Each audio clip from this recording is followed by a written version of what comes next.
This next story, and I can refer you back to some of our coverage on this issue. My friend and videographer and head of documentaries, Kian Simone, and I actually rode the rails in Edmonton. We went on the LRT to sort of explain how things got so bad in Edmonton. And you can, I think our video is called Dope Train, and it's on the Rebel News YouTube. And we go through the series of bad decisions, progressively bad decisions from a progressive city council in Edmonton, including defunding the police and handing out crack pipes in the LRT station, then wondering why all the crackheads are there. And then as things tend to be, when you have crackheads accumulating in a certain place, things sort of get violent. And the province of Alberta stepped in and deployed sheriffs when the city wouldn't do what they needed to do to keep the people who pay for the infrastructure and use the infrastructure safe while in the infrastructure. So, and the precipitating factor there was an ice pick attack by a meth head on public transportation. Well, we're back at it in Edmonton. Woman 55 beaten into a coma at Coliseum LRT platform in central Edmonton. This is from Global News. And so while the city is doing its best to make things better, this is what progressive policies do. So in Edmonton, they defunded the police. In 2019, they hopped on the BLM bandwagon. And then crime got out of control in the downtown core. And so the province said, okay, you guys have to do something. So, you know what, the province or the city's solution to the province's ask was to send this opioid response team into the LRT stations and say, okay, well, you come here and get your crack pipe and your needles from us because you're violent, and maybe this will cause you to be less violent. Okay. And so naturally things got worse. It just deteriorated. It got violent. And now the province stepped in.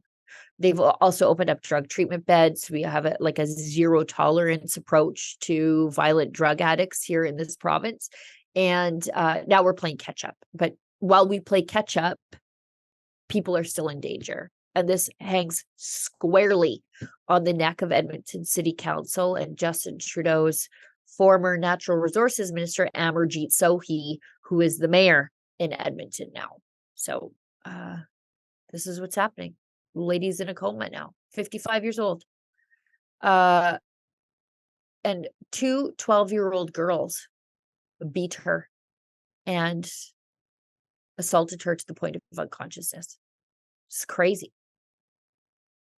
It's feral children in the LRTs now in Edmonton.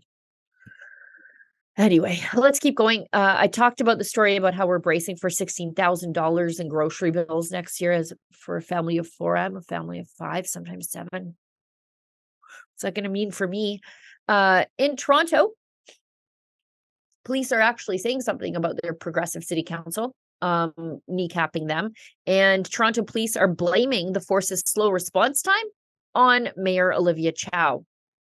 Let's look at this. So this is the Toronto Police Association. That's their union.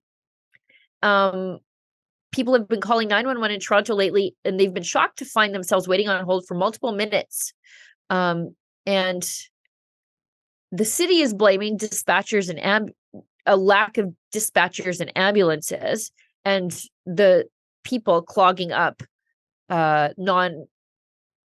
clogging up like 911 with non-urgent stuff, like not calling the local police station to make a report when they could, and instead they're calling 911. And so the police association actually issued a flyer to tell the public why they have to wait for police officers, citing an 18% uptick in emergency calls and a 21% rise in major crimes across the city. So they said it takes them over 22 minutes on average to respond to the highest priority emergency call. And 60% of the time, there are no units immediately available to respond to an emergency. So it gets even worse. Toronto's population has risen 13% since 2020, but 600 officers have actually been culled from the force over the same time frame. So while the population has gone up 13% from 2010 baselines, 11% reduction in police personnel.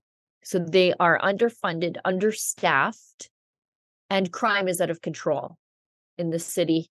And Justin Trudeau's solution is, of course, to go after law-abiding hunters and farmers and sport shooters with gun control legislation instead of tightening up the border. And Olivia Chow remains committed to handing out drugs and crack pipes to people on the street as a way to deal with violent crime. What could possibly go wrong? What could possibly go wrong, you guys? Hey, I got to tell you, I'm going on a cruise with a whole bunch of rebels. We're sailing out of Fort Lauderdale on March 23rd, 2024. That's not so far away, less than 6 months away. A gorgeous trip around the Caribbean. Holland America Line, boy, is that luxurious.